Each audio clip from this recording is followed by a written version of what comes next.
por la misma razón.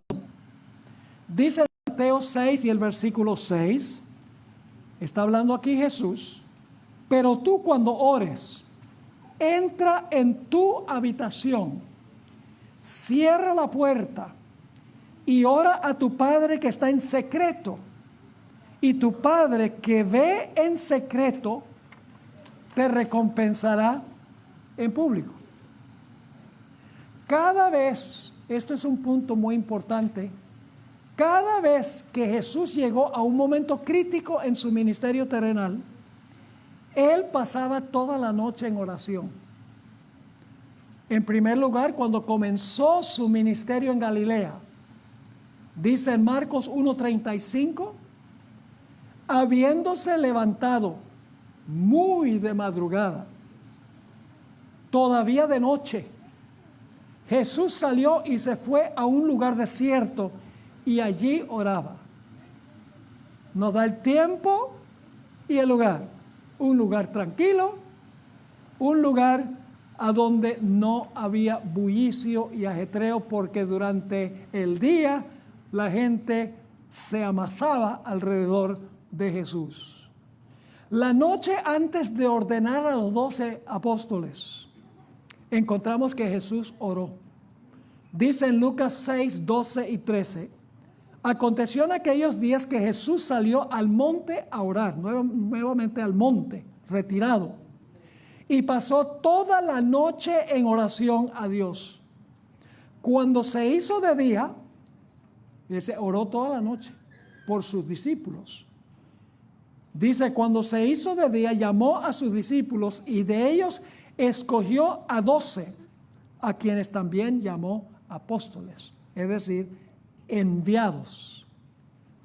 Jesús oró a su Padre toda la noche antes que fuera transfigurado en el monte de la transfiguración, porque Él quería que sus discípulos vieran la gloria que Él iba a tener cuando regresara del cielo en poder y gloria. Quería darles una revelación de que Él era el Mesías y que ellos aceptaran que Él era el Mesías. Dice allí en Lucas 9 y el versículo 28, aconteció como 8 días después de estas palabras que tomó consigo a Pedro, a Juan y a Jacobo y subió al monte ¿a qué? A orar. Y todos conocemos lo que sucedió en el Getsemaní. El Señor Jesucristo estaba por ser arrestado, juzgado y últimamente crucificado, y derramó su corazón en oración a su Padre. Dice en Mateo 26 y el versículo 39, pasando un poco más adelante, se postró sobre su rostro, orando y diciendo, Padre mío, de ser posible, pase de mí esta copa. Era la copa de la ira de su propio Padre, porque estaba cargando los pecados del mundo sobre sí. Pero no sea como yo quiero, sino como tú. Nos dice también en Mateo 14, el versículo 22 y el versículo 23, y enseguida Jesús obligó a sus discípulos a entrar en la barca e ir delante de él a la otra orilla, mientras él despedía a las multitudes. Una vez despedida la gente, subió al monte. Noten que le gustaba orar mucho en el monte, en un lugar apartado, tranquilo. Subió al monte para orar, ¿cómo? A solas. Y cuando llegó la noche, estaba allí solo. ¿Cuál es el mejor lugar para orar? En un lugar solitario y apartado. ¿Cuál es el mejor tiempo?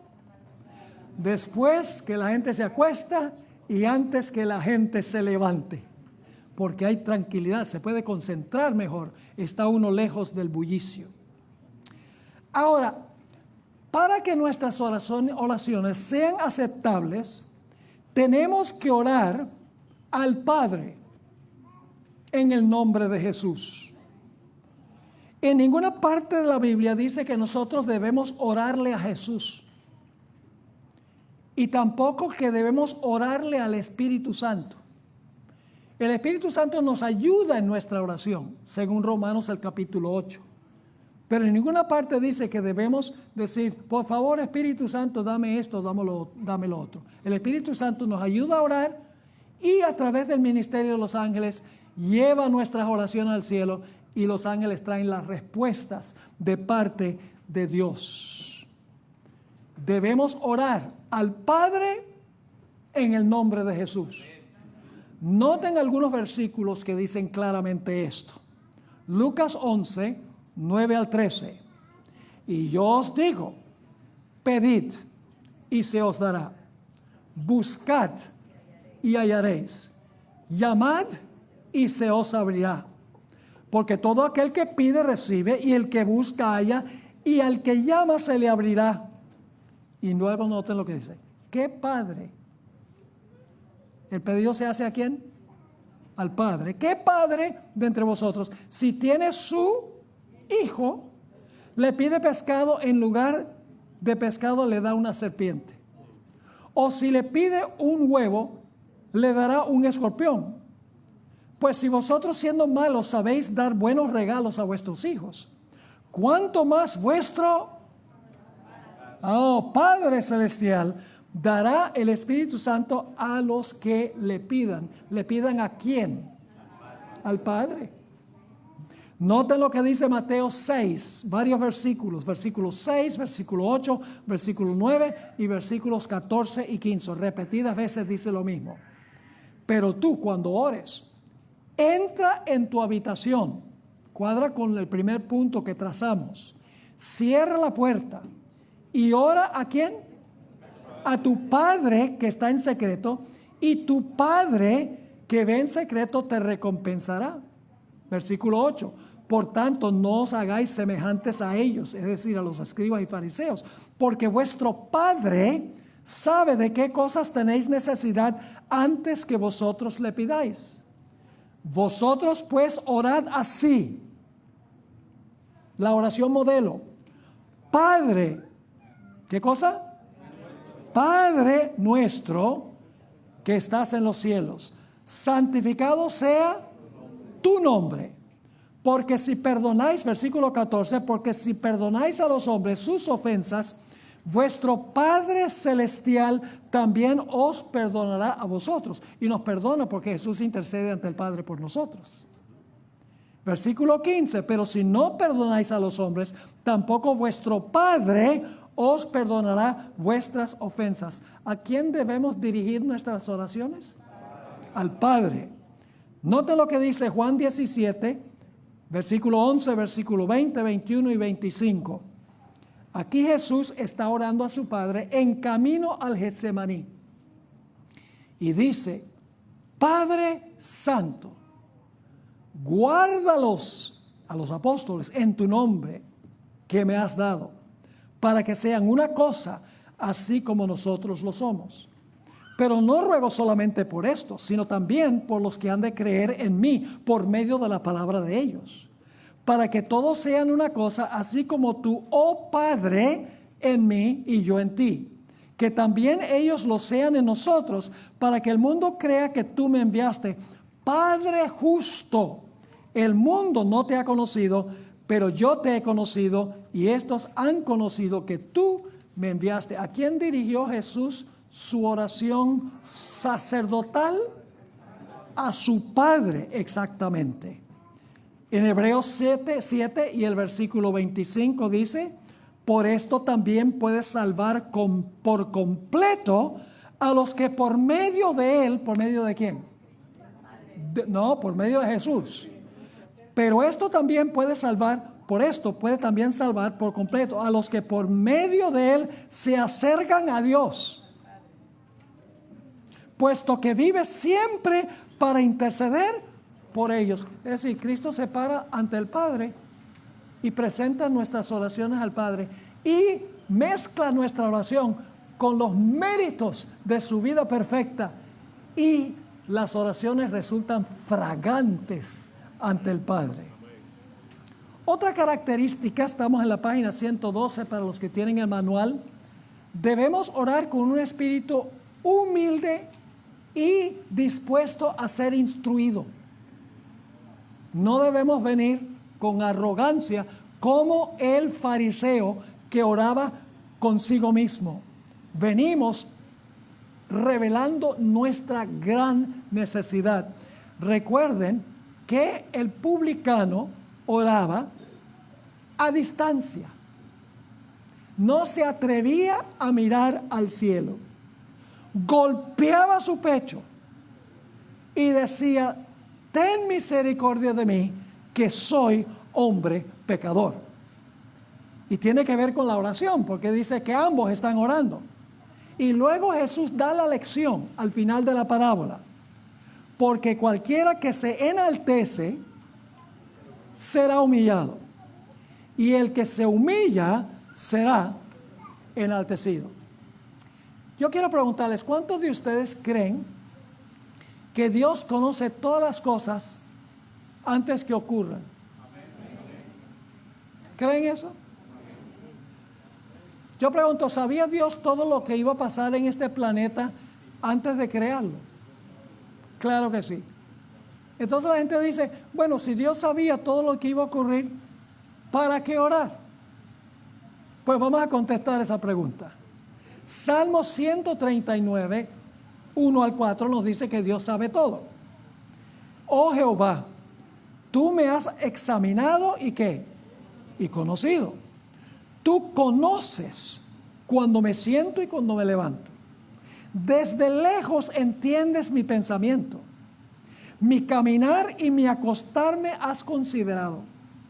Todos mis caminos te son conocidos. Pues aún no está la palabra en mi lengua, y tú, oh Jehová, ya la sabes toda. Qué interesante. Dios sabe absolutamente todo. El Señor Jesucristo describió también lo que conoce el Padre. En Mateo 6 y el versículo 8, Jesús dijo: porque vuestro Padre sabe de qué cosas tenéis necesidad antes que vosotros le pidáis. Entonces, ¿para qué pedirle si Él ya sabe? El siguiente párrafo es crucial. La oración es la forma en que manifestamos nuestra absoluta dependencia y confianza en nuestro Padre. A veces Él no contesta inmediatamente nuestras oraciones porque Él sabe que no creceríamos en nuestra confianza con Él. La oración es para nuestro beneficio, no para el beneficio de Dios. ¿Están entendiendo este punto? Dios sabe, pero Dios se deleita cuando nosotros confiamos en Él, crecemos en nuestra relación con el Señor cuando venimos en oración a Él. Otro punto es que debemos evitar la vana repetición en nuestras oraciones. Muchas veces repetimos el nombre de Dios en la oración. El nombre de Dios se debe usar poco. No se debe repetir el nombre de Dios habitualmente en la oración. Escuchen lo que dijo Jesús en Mateo 6, versículos 5, 7 y 8. Cuando oréis, no seáis como los hipócritas, que aman orar de pie en las sinagogas y en las esquinas de las calles para ser vistos por los hombres. De cierto os digo que ya tienen su recompensa. Y al orar, no uséis vanas repeticiones, como los gentiles, que piensan que serán oídos por su palabrería. El propósito de la oración no es mostrar nuestro buen manejo del idioma. El propósito no es mostrar nuestra erudición. El propósito es vaciar nuestro corazón ante Dios. Sigue diciendo aquí, versículo 8: por tanto, no os hagáis semejantes a ellos, porque vuestro Padre sabe de qué cosas tenéis necesidad antes que vosotros pidáis. El propósito de la oración no es mostrar nuestras habilidades oratorias. Algunas personas que oran repiten incesantemente el nombre de Dios. Debemos evitar usar el nombre de Dios innecesariamente, no sea que tomemos su nombre en vano. La hermana White dice que la repetición del nombre de Dios sin reverencia y sin respeto, debemos cuidarnos de eso. Tampoco es la oración un medio para mostrar nuestra piedad y nuestra consagración. La oración debe expresar los pensamientos más profundos de ¿dónde? De nuestro corazón, y por esta razón la oración privada y secreta es preferible. Yo pregunto, ¿Satanás puede leer nuestros pensamientos? No. Pero cuando oramos, cuando tenemos una lucha y estamos orando audiblemente, ¿quién está escuchando? Bueno, Dios está escuchando, pero ¿quién más está escuchando? Satanás. Ya sé cuál es la lucha que tiene. Por ahí le voy a caer. ¿Cómo sabemos que Satanás no es capaz de leer los pensamientos? Les doy un ejemplo. En Daniel el capítulo 2, Nabucodonosor tuvo un sueño y trajo a todos los magos, astrólogos y adivinos para decirle el sueño, y no fueron capaces. ¿Creen ustedes que Satanás hubiera querido decirles cuál era el sueño? Claro que sí, pero no pudo. Satanás, cuando tenemos una lucha tremenda con alguna tentación o algún problema, oremos en la mente, porque Satanás no puede leer nuestra mente. Ahora, debemos orar para que se haga la voluntad de Dios. No podemos exigirle nada a Dios, porque Dios conoce mejor lo que nosotros necesitamos. Ustedes saben que en el Padre Nuestro, el Señor Jesucristo nos enseñó a orar, sea hecha tu voluntad. Eso es difícil a veces, ¿saben? Tomemos por ejemplo el caso de Juan el Bautista. ¿Sabe que Juan el Bautista tenía como 30 años cuando lo mataron? Tipo que se consumió para introducir al Mesías. Terminó en la cárcel y nunca Jesús lo visitó.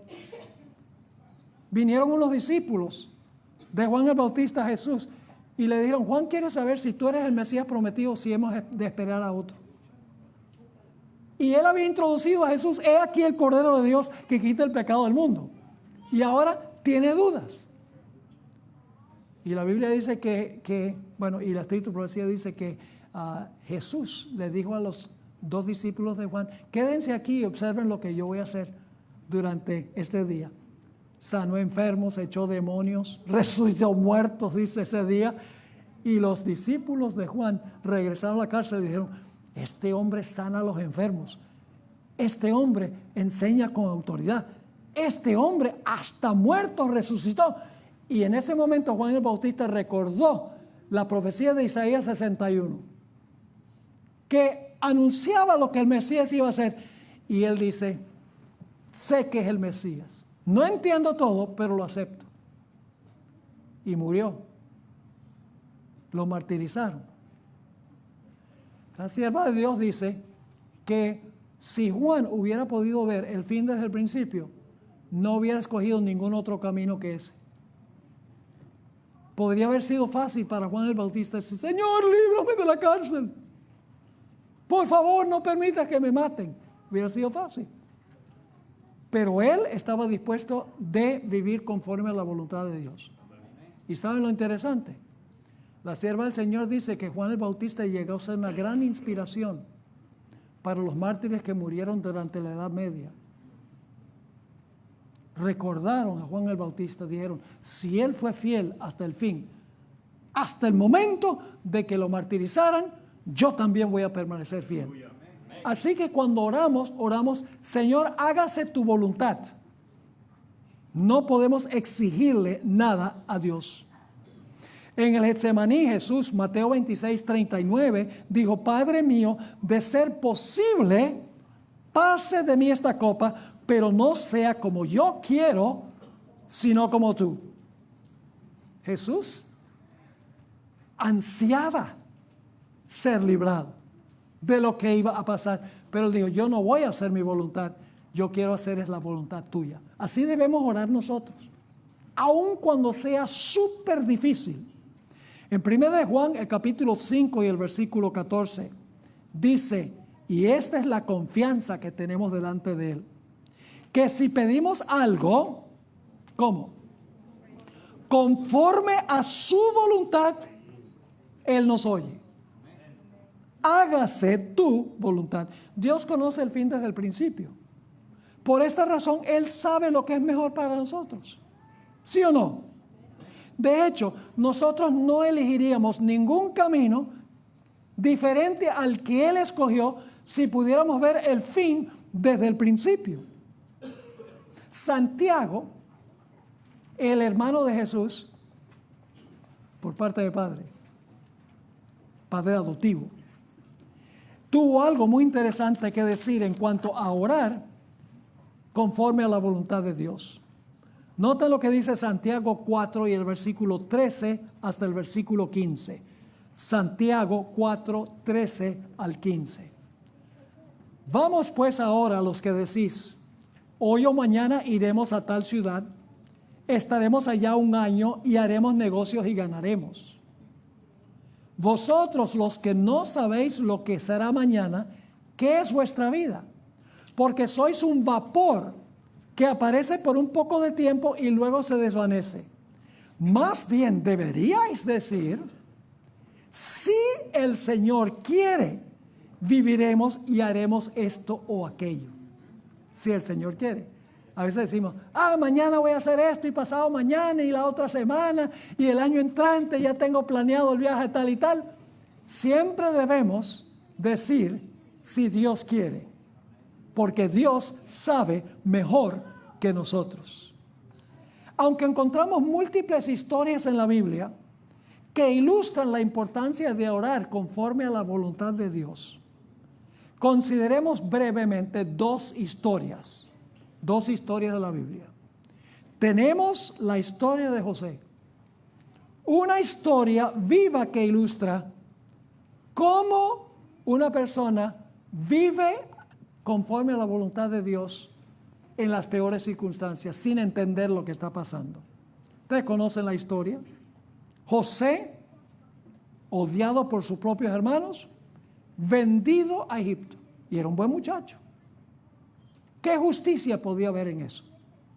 José podría haber pensado, yo me porto bien, no soy violento como mis hermanos, ¿y qué recompensa me da el Señor? La recompensa que me da es que voy a parar como esclavo en Egipto. ¿De qué va a servir al Señor? Pero la sierva de Dios dice que en camino a Egipto, José podía ver las tiendas de su padre a la distancia. Y se propuso de que, aunque él no entendía lo que estaba pasando, Dios tenía un plan. Y decidió cooperar con el plan de Dios. Ustedes recuerdan que había tenido dos sueños. De que sus hermanos y padre y madre se iban a inclinar ante él. Y los hermanos, como dicen los puertorriqueños, se enfogonaron con él. Se pusieron bravísimos. Que nosotros vamos a inclinarnos ante ti. ¡Ja! Ni lo creas. Y cuando lo vendieron a Egipto, dijeron, problema resuelto, ya esos sueños no se cumplen. Y luego José, por ser fiel en Egipto, va a parar la cárcel por no estar dispuesto a cometer adulterio con la esposa de Potifar. Bueno, podría haber dicho, bueno, soy un buen muchacho, mis hermanos me venden, paro en Egipto, soy un fiel mayordomo de Potifar. ¿Y qué recompensa tengo? Voy a parar a la cárcel. ¿De qué vale servir a Dios? Podría haber pensado eso. Pero Dios tiene un plan. Dios lo puso ahí en la cárcel. Permitió que fuera a la cárcel porque Dios tenía el plan de que conociera al copero y al panadero. Ahí tenía que conocerlos. Dios conoce el fin desde el principio. Y allí, te saben la historia, no voy a alargar la historia, pero porque ustedes la conocen. Encontramos que José interpretó los sueños del panadero. El panadero terminó liquidado en 3 días, pero el copero fue otra vez a servir a Faraón. Y cuando se iba a salir, le dice a José, oye José, oye, acuérdate de mí, mete una buena palabra con el Faraón. Y en ingratitud, el copero se olvidó por 2 años, porque no era tiempo. Porque Ahora Dios le da a Faraón 2 sueños, indicando que va a haber 7 años de sequía y 7 años de abundancia. Y era necesario que José administrara los bienes de Egipto. Cuando no pudieron los expertos del reino interpretarle el sueño a Faraón, o los sueños a Faraón, encontramos que finalmente llega José allá a ser el segundo en Egipto, a ser el primer ministro de Egipto. Y ahora José está diciendo, mirando hacia atrás estoy viendo que Dios tenía un plan. No lo entendía a cada paso, pero Dios tenía un plan. Así que José llega a ser primer ministro de Egipto. Y ya había aprendido a ser buen administrador en la casa de Potifar y en la cárcel. Casi llega a ser el carcelero. Tenía que aprender administración. Dios lo estaba preparando. Él no lo sabía, pero dijo, yo voy a cooperar con el Señor. Y para hacer una larga historia corta, los hermanos vinieron y ¿qué hicieron? Se inclinaron ante él. ¿Por qué Dios permitió que todo esto sucediera? Escuchen bien. El plan de Satanás era matar de hambre a los que iban a ser los antecesores del Mesías. Y José lo entendió. Nota lo que dice Génesis 45, 5 al 7. Yo pregunto, cuando José miró hacia atrás todo lo que había ocurrido, ¿ustedes creen que él hubiera escogido otro camino que ese? No. Porque ahora podía entender lo que Dios había hecho y había cooperado en todo el camino. En Génesis 45, 5 al 7, 3 veces José dice, ahora pues, le dice a sus hermanos, no os entristezcáis, ni os pese el haberme vendido acá, porque para preservación de vida me ha enviado Dios delante de vosotros. Primera vez, Dios me mandó para preservar la vida.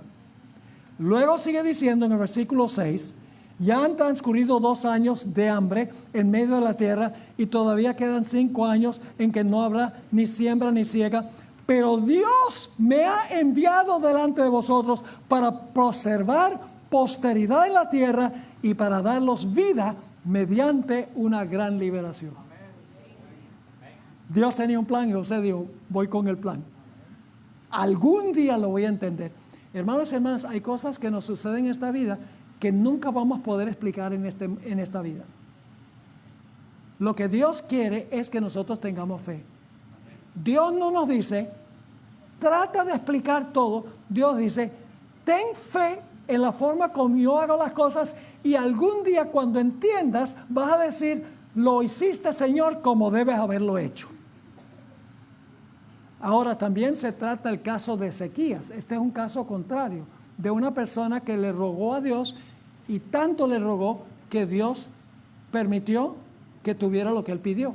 El caso del rey Ezequías. El rey Ezequías estaba enfermo, en cama, moribundo, estaba a punto de morir. Pero Ezequías no quería morirse. Esto está en 2 Reyes 20. Y por lo tanto le rogó tanto a Dios, ay, déjame vivir, que finalmente Dios dijo, ok, te voy a dar lo que tú quieres. Pero no era su plan. Noten lo que dice 2 Reyes 20 y el versículo 2 y 3.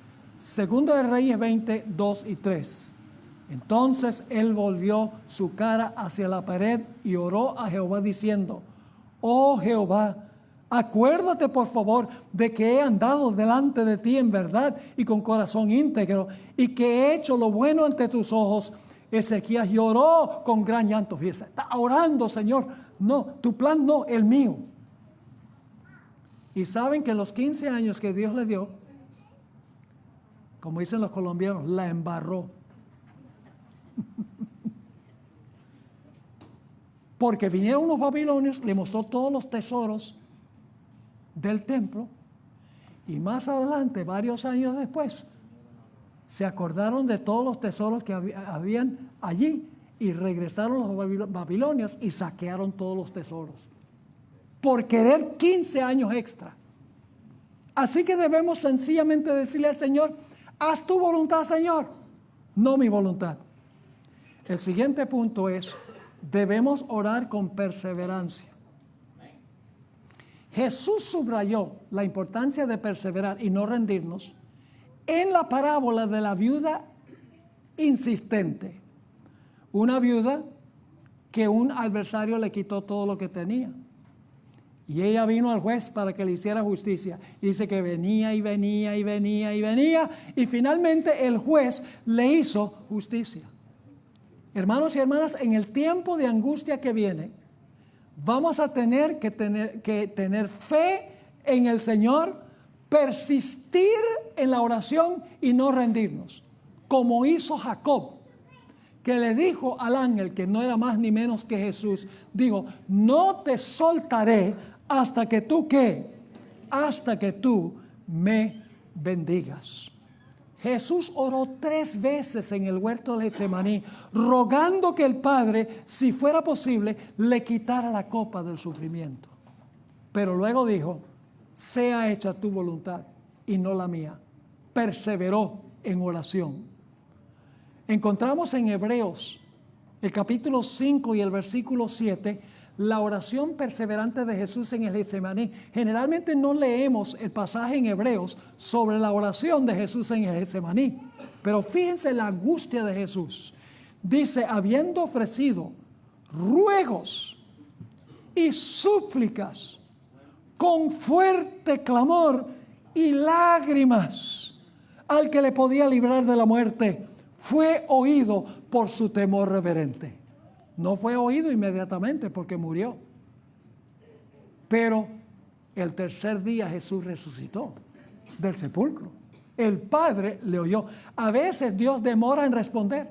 A veces pensamos nosotros que cuando oramos Dios tiene que contestar sí o no, pero Dios a veces contesta, espera. No nos gusta esa respuesta de Dios, espera. Porque vivimos en una sociedad de gratificación inmediata. Lo quiero y lo quiero ya. Pero Dios sabe cuándo es prudente demorar para desarrollar nuestra fe y para cumplir el plan de Él, no el plan nuestro. No debemos dejar ir al Señor hasta que hayamos perseverado en oración. Y lo que pasó con Jacob es una ilustración de lo que pasará con el pueblo de Dios durante el tiempo de angustia final.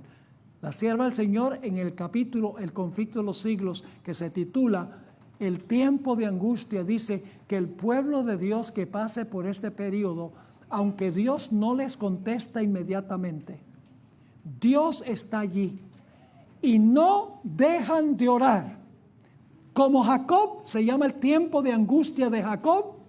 Como Jacob, no soltarán la mano de Dios sin que reciban la seguridad de su presencia, aun cuando no lo sienten. Muchas veces, hermanos y hermanas, no sentimos que Dios nos ha perdonado. Pero debemos creer que Él nos ha perdonado, no porque lo sentimos, sino porque Él lo dice. Los sentimientos no tienen nada que ver. Algunas personas que yo he encontrado dicen, ay pastor, yo he confesado este pecado vez tras vez, pero no me siento perdonado, no me siento perdonada. Y yo les digo, no le hagas caso a tus sentimientos y tus emociones, porque Satanás puede impactar tus emociones. Cree que te perdonó porque Él dice, si confesamos nuestros pecados, Él es fiel y justo para perdonar nuestros pecados y limpiarnos de toda maldad. Créelo porque lo dice, no porque lo sientes. Eso es vivir por fe. Eso es perseverar en oración. Ahora debemos arrepentirnos de nuestros pecados y confesarlos. El hijo pródigo se arrepintió y también confesó su pecado. Se arrepintió cuando decidió regresar a casa. El amor del Padre lo atrajo. Pero cuando llegó a la casa, lo confesó. Dijo, he pecado contra el cielo y contra ti, y no soy digno de ser llamado tu hijo. Cuando venimos a Dios en oración, tenemos que arrepentirnos, confesar nuestros pecados y tener la certeza del perdón, y también estamos obligados a perdonar. Perdónanos nuestras deudas, así como nosotros perdonamos a nuestros deudores. En 1 Juan 1:9 que mencioné hace unos momentos, dice: si confesamos nuestros pecados, Él es fiel y justo para perdonarnos nuestros pecados y limpiarnos de toda maldad. David es una ilustración viva de la relación entre el arrepentimiento, la confesión y el perdón. Después de cometer sus graves pecados de adulterio y también asesinato, David se arrepintió y confesó su pecado, como podemos ver en los Salmos 32 y 51. Generalmente leemos el Salmo 51 como el Salmo de penitencia de David, pero el Salmo 32 también describe el arrepentimiento y la confesión de David. Sin embargo, escuchen bien, si nosotros no perdonamos, Dios tampoco nos perdona. Eso es solemne. Eso lo dice la parábola de los dos deudores. Había un deudor que tenía una deuda tan inmensa que nunca la podía pagar. Y él le dijo al que le debía: dame tiempo y yo pago. Y al que le debía dice: aunque yo te dé 1000 años, tú no puedes pagar esa deuda, es demasiado grande. Y siguió clamando y llorando. Y finalmente, al que le debía esa suma inmensa, se compadeció de él y le dijo: mira, te perdono la deuda. ¡Wow! Dice él, extraordinario. Me perdonaron una deuda que yo nunca podría pagar por mí mismo. Como nosotros tenemos una deuda que nunca podríamos pagar con Dios. ¿Sí o no? Y sale por la puerta y se encuentra con un pobre desdichado que le debe 100 denarios. Siempre una cantidad considerable, pero podía pagarlo en cuotas, como 100 días de trabajo. Pero ¿qué va? Lo consigue y lo agarra por el cuello y lo está ahorcando. Págame lo que me debes. Y el que debe dice: por favor, dame tiempo. ¿Qué tiempo ni qué pan caliente? Lo agarra y lo está sacudiendo. Pues resulta que los siervos del que le debía mucho dinero, que representa a los ángeles, que registran nuestras acciones, fueron a donde el amo y le dijeron: ¿sabes lo que hizo ese sinvergüenza? Que tú le perdonaste una deuda que nunca podía él pagar. Salió y consiguió uno que tenía una deuda que le podía pagar y lo estaba ahorcando. Y el amo dice: así es la cosa. Tráiganme a ese individuo acá. Y le revocó el perdón. El Señor Jesucristo dijo: perdónanos nuestras deudas, como también nosotros perdonamos a nuestros deudores. Eso es Mateo 6:12. Y en los versículos 14 y 15 dice: porque si perdonáis a los hombres sus ofensas, vuestro Padre Celestial también os perdonará a vosotros. Pero si no perdonáis a los hombres, tampoco vuestro Padre os perdonará vuestras ofensas. Ahora escuchen bien. Dios no nos perdona porque nosotros perdonamos. Es decir, nosotros perdonamos y Dios nos perdona. No. Dios nos perdona y el perdón fluye a través de nosotros a otros.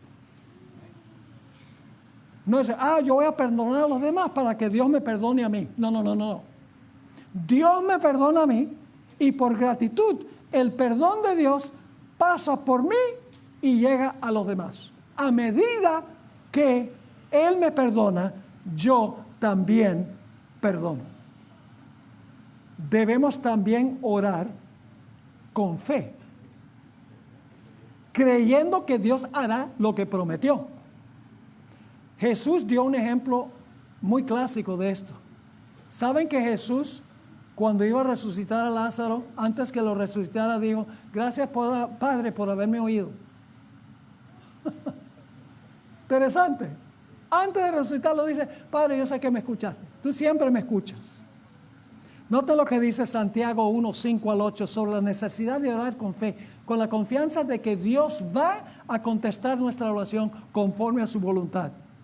Dice Santiago, y si a alguno de vosotros le falta sabiduría, pídala a Dios, quien da a todos con liberalidad y sin reprochar, y le será dada. Pero pida ¿cómo? Con fe, no dudando nada. Porque el que duda es semejante a una ola del mar movida por el viento y echada de un lado a otro. No piense tal hombre que recibirá cosa alguna del Señor. El hombre de doble ánimo es inestable en todos sus caminos. Cuando oramos, debemos orar con fe, con la certeza de que Dios nos va a responder. Y recuerden, Dios puede decir espera, y Dios puede contestar la oración en una forma que no esperamos. Pero si oramos conforme a su voluntad, debemos conformarnos y saber que Él nos está contestando. También tenemos en Mateo 7, 7 al 11, la gran promesa de los que oran con fe. Pedid y se os dará. Buscad y hallaréis. Llamad y se os abrirá. Porque todo el que pide, recibe. El que busca, halla. Y al que llama, se le abrirá. ¿Qué hombre hay entre vosotros que al hijo que le pide pan le dará una piedra? ¿O al que le pide pescado le dará una serpiente? Pues si vosotros siendo malos sabéis dar cosas buenas a vuestros hijos, cuánto más vuestro Padre que está en los cielos dará cosas buenas a los que le piden. Y en Marcos 11, 24 dice, por esta razón os digo, que todo por lo cual oráis y pedís, creed que lo habéis recibido y os será hecho. Ahora vamos a la siguiente sección. Cuidado con la presunción. El camino de la fe y el camino de la presunción andan muy cerca uno del otro. ¿Qué es presunción? Presunción es reclamar las promesas de Dios en desobediencia. Y fe es reclamar las promesas de Dios en obediencia. Noten que Satanás trató de convencer a Jesús que él se tirara de las almenas del templo. Y le dijo, y Dios promete que te va a proteger, te va a recoger, va a mandar los ángeles para que te recojan. Pero el Padre no le había mandado a Jesús que se tirara. Satanás estaba tentado a Jesús con la presunción, desobedecer a Dios y reclamar la promesa de protección. ¿Están entendiendo? Ahora fíjense, ustedes pueden leer el resto de esto. Nosotros también a veces somos presuntuosos. Por ejemplo, en el caso de rechazar un tratamiento médico, decimos, no, Dios me sana. Cuidado que eso puede ser presunción. O hay algunos cristianos que su religión es manejar serpientes venenosas. Las agarran. Cuidado con eso, presunción. O posiblemente un alumno que no estudió ni papa, ora y dice, Señor, ayúdame a pasar este examen. Presunción. O un pastor que sale en un viaje y ora y le dice, Señor, por favor, protégeme en este viaje. Y luego maneja a 160 kilómetros por hora. Presunción. Reclamar las promesas de Dios en desobediencia. Eso es presunción. Fe es reclamar las promesas de Dios en obediencia a Él. Noten lo que dice Mateo. Bueno, mejor Santiago primero. Dice, pedís y no recibís, porque pedís mal, para gastarlo en vuestros placeres. Y encontramos en Mateo 26, 52 al 54, entonces Jesús le dice a Pedro, vuelve tu espada a su lugar, porque todos los que toman espada a espada perecerán. ¿O piensas que yo no puedo invocar a mi Padre y que Él no me daría ahora mismo más de 12 legiones de ángeles? ¿Por qué no le pidió Jesús 12 legiones de ángeles a su Padre? Porque Él sabía que no era el plan. ¿Hubiera sido presunción que Jesús pidiera 12 legiones de ángeles? Hubiera sido presunción. Jesús no fue presuntuoso. Ahora, debemos orar también con acción de gracias. Es común que los seres humanos egoístas pidamos y no demos gracias. Jesús no solo hizo peticiones al Padre, sino que también le agradeció con frecuencia. Mencioné Juan, el capítulo 11 y el versículo 41. Noten Lucas 10 y el versículo 21. En aquella misma hora Jesús se regocijó en el Espíritu Santo y dijo: yo te alabo, oh Padre, Señor del cielo y de la tierra, porque has escondido esas cosas de los sabios y entendidos y las has revelado a los niños. Sí, Padre, porque así te agradó. Fíjense que Jesús dice: yo te alabo, oh Padre. Noten lo que dice Mateo 15:36. Cuando Jesús elevó la oración para bendecir los panes y los peces, dice: tomó los 7 panes y los pescaditos y habiendo dado gracias, los partió e iba dando a los discípulos y los discípulos a las multitudes. En Lucas 22, 17 al 19, nuevamente, la oración debe no solamente tener peticiones, sino que debe tener agradecimiento a Dios. Dice aquí, cuando se estableció la Santa Cena, luego tomó una copa y habiendo dado gracias, dijo: tomad esto y repartidlo entre vosotros. Y ahí tienen entre paréntesis otros textos sobre la importancia de agradecerle a Dios lo que Él ha hecho por nosotros. También debemos buscar a Dios con un corazón obediente. Jeremías 29:13, un texto que la mayoría tiene memorizado: me buscaréis y me hallaréis, porque me buscaréis con todo vuestro corazón. Debemos estar dispuestos de obedecer cuando Dios nos habla. Debemos estar dispuestos de obedecer. Primero de Juan 3:22 dice: y cualquier cosa que pidamos, la recibiremos de Él. ¿Por qué razón? Porque guardamos sus mandamientos y hacemos las cosas que son agradables delante de Él. Salmo 66, 18 y 19. Solamente estoy escogiendo algunos versículos. Dice: si en mi corazón yo hubiese consentido la iniquidad, el Señor no me habría ¿qué? Escuchado. Pero de veras, Dios, me has escuchado. Él atendió a la voz de mi oración. Y en Proverbios 28:9 dice: el que aparta su oído para no oír la ley, aún su oración es abominable. Debemos tener la disposición de ser obedientes para que nuestras oraciones sean contestadas. El último punto es que cuando venimos a Dios, venimos siempre en el nombre de Jesús. Cuando nos acercamos al Padre, debemos venir en su nombre, porque nuestra condición pecaminosa no nos permitirá acercarnos al Padre sin un mediador. No podemos venir directamente al Padre. Nadie viene al Padre sino por mí, dijo Jesús. Necesitamos a Jesús como nuestro abogado.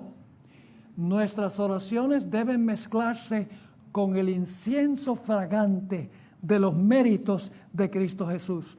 Por eso oramos en su nombre y somos aceptos en el amado. El nombre de Jesús es poderoso. Más de 30 veces en el libro de Hechos de los Apóstoles se subraya la importancia del poder del nombre de Jesús. El que tiene el nombre de Jesús, que está bien con Él, tiene poder y autoridad, la autoridad de Él. Venir en el nombre de Jesús significa compartir su autoridad y su poder. Noten Hechos 3, 6 y 7. Pero Pedro le dijo, este es el paralítico: no tengo ni plata ni oro, pero lo que tengo te doy. En el nombre de Jesucristo de Nazaret, levántate y anda. le tomó de la mano derecha y le levantó. De inmediato fueron afirmados sus pies y tobillos. ¿Tiene poder el nombre de Jesús? Sí, tiene gran poder. Noten Hechos 4, el versículo 5 al 10, versículo 12 y 18. Nuevamente el poder del nombre. Por eso cuando oramos tenemos que venir en el nombre de Jesús. Mucha gente termina la oración y ni siquiera dicen en el nombre de Jesús, amén. No incluyen a Jesús en la oración. Tenemos que hacerlo. Noten lo que dice en el libro de Hechos. Al día siguiente aconteció que se reunieron en Jerusalén los gobernantes de ellos, los ancianos y los escribas. Y estaban el sumo sacerdote Anás, Caifás, Juan Alejandro y todos los del linaje del sumo sacerdote. Y poniéndolos en medio, les interrogaron: ¿con qué poder y en qué nombre habéis hecho vosotros esto? Entonces Pedro, lleno del Espíritu Santo, les dijo: gobernantes del pueblo y ancianos, si hoy somos investigados acerca del bien hecho a un hombre enfermo, de qué manera éste ha sido sanado, sea conocido a todos vosotros y a todo el pueblo de Israel, que ha sido como en el nombre de Jesucristo de Nazaret, a quien vosotros crucificasteis y quien Dios resucitó de entre los muertos. Por Jesús, este hombre está de pie, sano en vuestra presencia, y en ningún otro hay salvación, porque no hay otro nombre debajo del cielo dado a los hombres en que podamos ser salvos. Busquen la palabra nombre en una concordancia. Van a encontrar que en Hechos constantemente los apóstoles están haciendo obras poderosas en el nombre de Jesús, porque cuando tienen el nombre, tienen la autoridad de Jesús. ¿Ustedes recuerdan que cuando David tuvo su batalla con Goliat? Goliat le dice: ¿cómo es que tú vienes a mí con palos, niñito? ¿Y qué dice David? David dice: tú te crees mucho porque eres más grandulón y porque tienes muchas armas, pero yo vengo a ti en el nombre de Jehová de los ejércitos, a quien tú has desafiado. ¿Y qué pasó? ¿Será que David tenía buena puntería? ¿O será que tiró la piedra y el Señor la guió a la frente? No sabemos. Pero el punto es que vino en el nombre de Dios, de los ejércitos, y pudo matar a ese gigante. Ahora, cuando yo era colportor, y esto lo digo rápido, lo primero que yo hacía, yo comporté 3 vacaciones cuando era alumno. Visitaba primero al alcalde, al jefe de policía, al superintendente de educación y cualquier otro funcionario importante de la ciudad. Primero en visitar. Luego les mostraba los libros, les expliqué el valor de los libros. Y ellos me ponían su sello y su nombre en el prospecto. Y entonces cuando yo iba a colportar, decía: mire el nombre de quién está aquí. Si lo recomienda el alcalde, tiene que ser bueno ese libro. Si es el superintendente de educación, ese libro tiene que ser bueno. El nombre cuenta. Por eso debemos orar en el nombre de Jesús. Pero cuidado, hermanos y hermanas, en usar mal el nombre, porque la historia de Eliseo nos demuestra que Eliseo maldijo a los muchachos en el nombre del Señor. También puede ser negativo cuando no andamos bien. Así que así debemos orar, como hemos estudiado en esta tarde.